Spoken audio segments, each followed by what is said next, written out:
Depois de Oppenheimer ganhar 7 Oscars, todo mundo ficou se perguntando como que Christopher Nolan ia fazer para se superar. E a resposta é, adaptando para o cinema uma das maiores e mais importantes histórias da humanidade.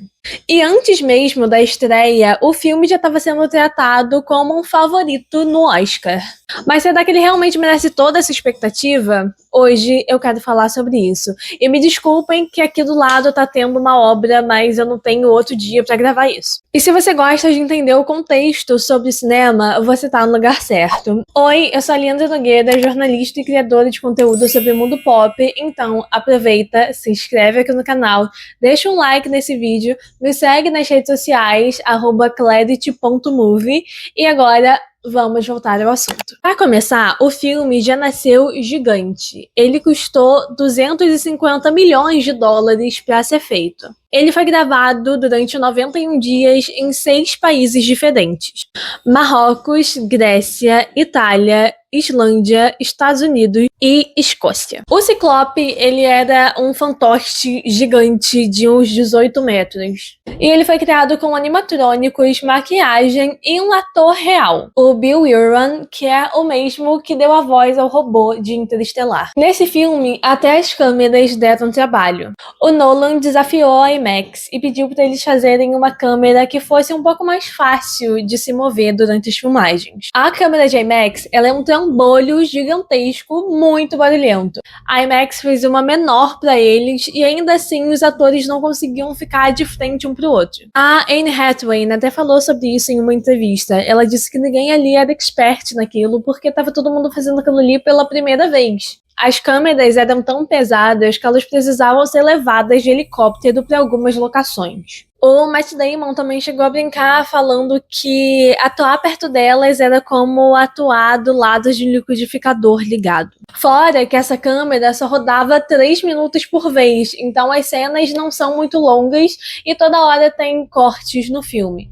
Isso não me incomodou particularmente, mas eu vi algumas pessoas reclamando sobre isso. A trilha sonora é do Ludwig Göransson, e provavelmente eu acabei de matar esse nome. Ele é 3 vezes vencedor do Oscar, e ele já trabalhou com Nolan em Tenet e Oppenheimer. A pedido do Nolan, ele não usou uma orquestra para fazer as músicas do filme. Ele alugou 35 gongos de bronze, de vários tamanhos, gravou e combinou com os sintetizadores depois. A maior surpresa, talvez, seja a forma que o Nolan adaptou a Odisseia. Quem conhece o poema do Homero sabe que a história acompanha Ulisses, ou o Odisseu, tentando voltar para casa depois da Guerra de Troia. No caminho aparece o Ciclope, a feiticeira Circe, a ninfa Calypso, as sereias, e tudo isso continua presente no filme. Só que Nolan, ele muda a narrativa. O Odisseu de Matt Damon não é só um ótimo guerreiro. Ele é um homem completamente traumatizado pelas suas próprias decisões, especialmente pela criação do cavalo de Troia. No filme, esse evento deixa de ser só uma estratégia militar e passa a virar uma espécie de pecado pro Odisseu. No momento em que ele percebe que venceu a guerra, mas perdeu parte da sua humanidade,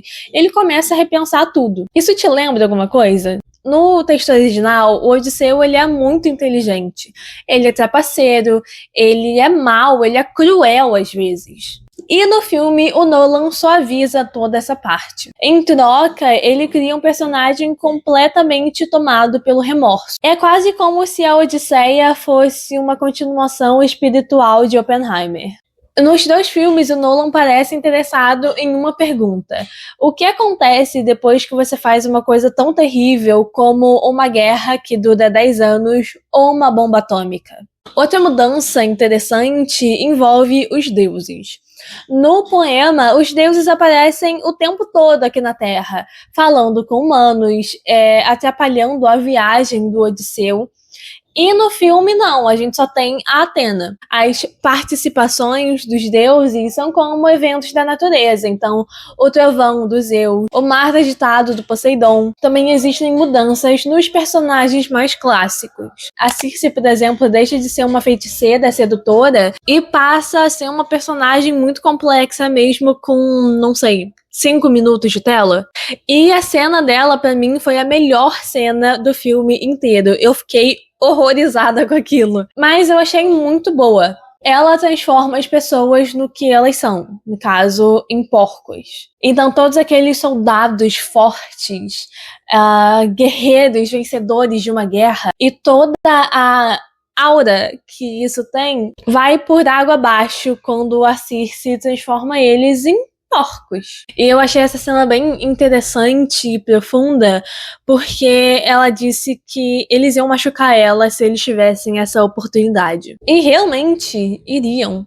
Então acho que essa cena pra nós mulheres, ela pega em um canto muito sensível. A Circe é uma diva. Tem um personagem chamado Sinon, que nem aparece no texto original, mas que o Nolan resolveu colocar ele no filme. Ele funciona meio que como a consciência do Odisseu ali em uma parte do filme. E falando nisso, talvez o aspecto mais comentado do filme não seja artístico e sim político. Alguns críticos enxergaram no filme uma crítica contra a xenofobia, contra o medo do estrangeiro e a intolerância. No filme tem uma constante preocupante, que são os povos do mar, que no final eram só o Odisseu e os guerreiros deles. É quase uma metáfora para discursos contemporâneos como a imigração.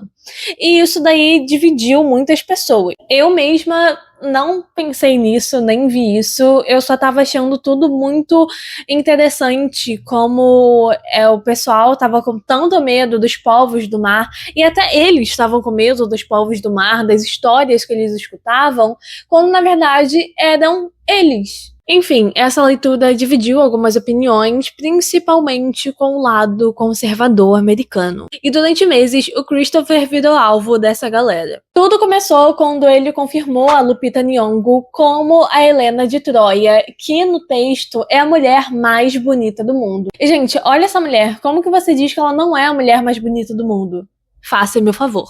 Enfim, essa confirmação foi o suficiente para gerar uma onda de racismo na internet, é claro. E o que esperar também de uma galera que pede algum tipo de sentido em uma mulher que nasceu de um ovo? E se for assim, gente, todos os personagens tinham que ser gregos, não é? E quem ajudou a amplificar isso daí foi o Elon Musk. Durante dias ele fez publicações contra o filme e compartilhando ideias de influencers da extrema-direita americana, dizendo que o Nolan teria estragado Homero. Ele disse que a escolha de elenco seria só para conseguir ali aquela cota no Oscar, sabe? Só que esse argumento não faz o menor sentido, como absolutamente tudo que ele fala. Na verdade, Oppenheimer, do próprio Nolan, ganhou 7 Oscars, tendo nenhum personagem negro, basicamente, no filme, e a maioria homens. Além da Lupita, o Elliot Page também recebeu várias críticas. O pessoal nem sabia que personagem que ele ia fazer. Eu vi tanta gente falando que ele seria o Aquiles e que não sei o que lá, mas o Aquiles nem tá em A Odisseia. Enfim, gente burra é outra coisa, né? E depois que o filme estreou, ficou um pouco claro que o que o Nolan tinha mudado ali não era a cor da pele da Helena de Troia, que inclusive nunca é mencionada no texto original. Era a interpretação da própria Odisseia. Então, em vez de contar só mais uma história épica de guerra, ele conta uma história sobre remorso, sobre tristeza, sobre querer desesperadamente voltar para casa. A Odisseia arrecadou aproximadamente 246 milhões de dólares só no primeiro fim de semana de estreia. É a maior abertura da carreira do Nolan fora a franquia de Batman. E isso já coloca o filme na conversa do Oscar a partir de agora. Aliás, as previsões já falam entre 13 e 15 indicações. Melhor filme, melhor direção, melhor roteiro adaptado, melhor música, melhor ator pro Matt Damon, embora eu ache que não merece. Possíveis indicações para Robert Pattinson e a Samantha Morton. Além de categorias técnicas como fotografia, mixagem de som, que inclusive eu achei o som desse filme incrível, ele é super imersivo. Também falam sobre maquiagem e elenco. E se isso acontecer, A Odisseia vai ser um dos filmes mais indicados na história da Academia. Eu particularmente acho merecida a indicação de melhor som e melhor fotografia. As outras eu não acho tanto, eu acho que esse filme deve ganhar indicações mais pra questão técnica. Eu não achei que ninguém atuou tão bem assim nesse filme, e não é que eles atuaram de uma forma ruim. É só que eu tava com expectativas tão altas, eu pensei que esse filme ia levar todo mundo pro Oscar. Mas a atuação deles ali tava bem ok com os personagens. Mas existe uma coisa importante. A gente ainda tá em agosto e a conversa do Oscar ainda nem começou direito. E também concorrentes muito fortes ainda vão estrear, sendo um deles Duna Parte 3. E também tem a Zendaya e o Robert Pattinson. Então existe um risco de a Odisseia sofrer aquilo que a gente chama de fadiga do favorito, que é quando a academia escuta tanto sobre um filme por tanto tempo, que quando chega na hora de votar, eles já não aguentam mais escutar sobre ele. Mesmo assim, uma coisa parece certa. O Christopher Nolan conseguiu fazer algo muito difícil: transformar um poema escrito há quase 3.000 anos em um blockbuster atual, sem abandonar o que fez essa história perdurar por tanto tempo. A Odisseia é uma história sobre guerra, sobre culpa, sobre luta, sobre uma tentativa desesperada de voltar para casa, e isso continua funcionando muito bem, mesmo 3.000 anos depois. E é inspiração para diversos filmes e um episódio de Bob Esponja. Mas agora eu quero saber de você. O que você achou de A Odisseia? Você acha que realmente merece todas essas indicações ao Oscar? Ou você acredita que Duna Parte 3 pode roubar o protagonismo? Me conta aqui nos comentários. Obrigada por ter assistido até aqui, e se você gostou, se inscreve no canal, deixa um like nesse vídeo porque me ajuda demais. Me segue nas redes sociais, @clarity.movie, e é isso. Beijo!